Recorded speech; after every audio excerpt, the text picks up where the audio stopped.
In 1959, James Carter and his parents emigrated from their native Glasgow, Scotland, to settle on a dairy farm on Prince Edward Island. Growing up on a farm, I always felt I would become an engineer, because you end up doing a lot of mechanical things with equipment and that sort of thing at an early age.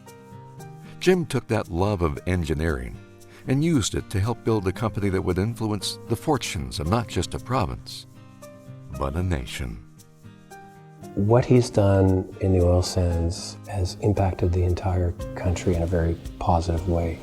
He's taken a resource, and by resource I mean it was sort of non-producible, into a producible entity. I think the exciting thing for me in all of that at the end of the day was being involved in such an endeavor that had such an impact on Canada.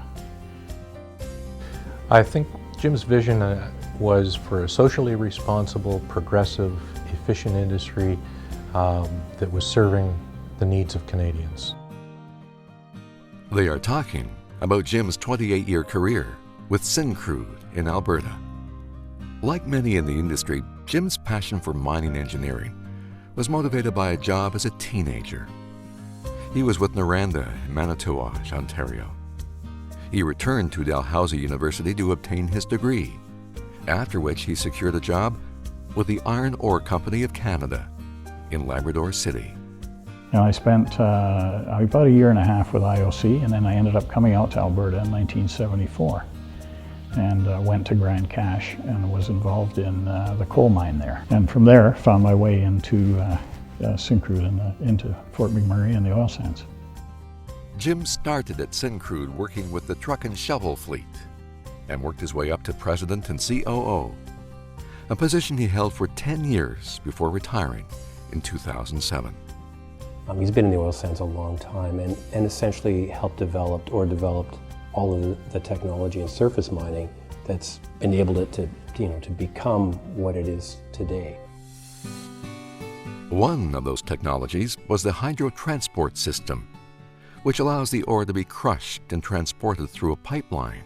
We pieced together the original prototype using old tailings pipe and some old pieces that we had, an old Stamler feeder breaker that we used to crush the ore.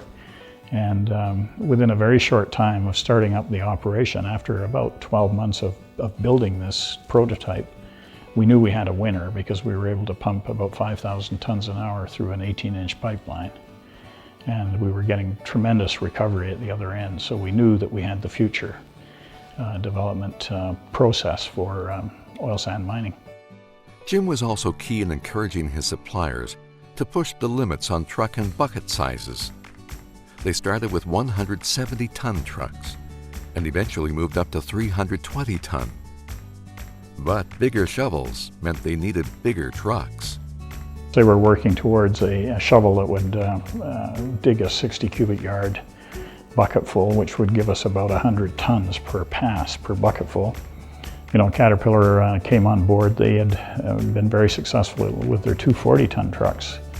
And then agreed that they would build a 400-ton unit, which is the one that's pretty predominant in the mining industry, certainly in the oil sands these days.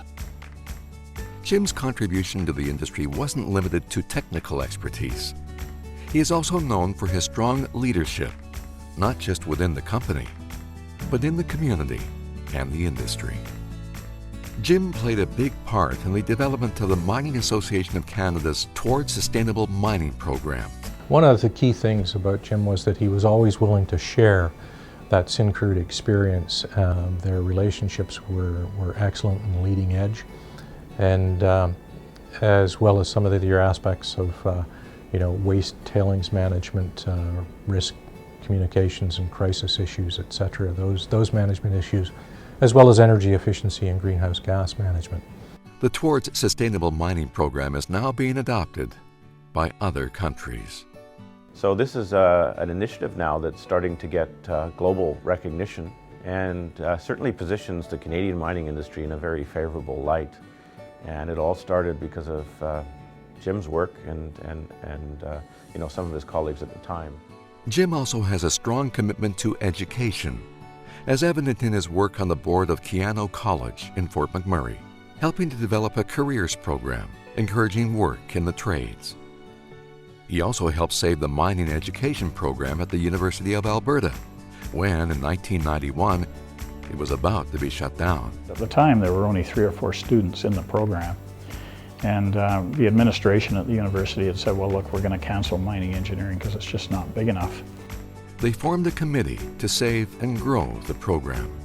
We focused primarily on good BSc graduates so that they could be there and available for the mining industry. And then we, of course, like all good university programs, evolved it into graduate work and research work. And today, the program, they're graduating 80 mining engineers a year. It's the largest program, one of the largest programs in the world. Since retiring from Syncrude, Jim has joined the boards of several companies, but his legacy lives on in the oil sands. Jim's reputation is stellar. He's sort of the person that everyone looks to and looks up to, you know, that's what I would like to become in the mining business. It's really been an exciting journey, the whole thing. You know, over the years in the oil sands, it was a pretty tough business to be in. First of all, it was a brand new business. Nobody else had done it. You had to have lots of tenacity. We had lots of things that we had to learn, and things we tried that didn't work, and things that were supposed to work that didn't work, and you had to fix them on the fly, and you had to do all of that. So it wasn't for the faint of heart, ever.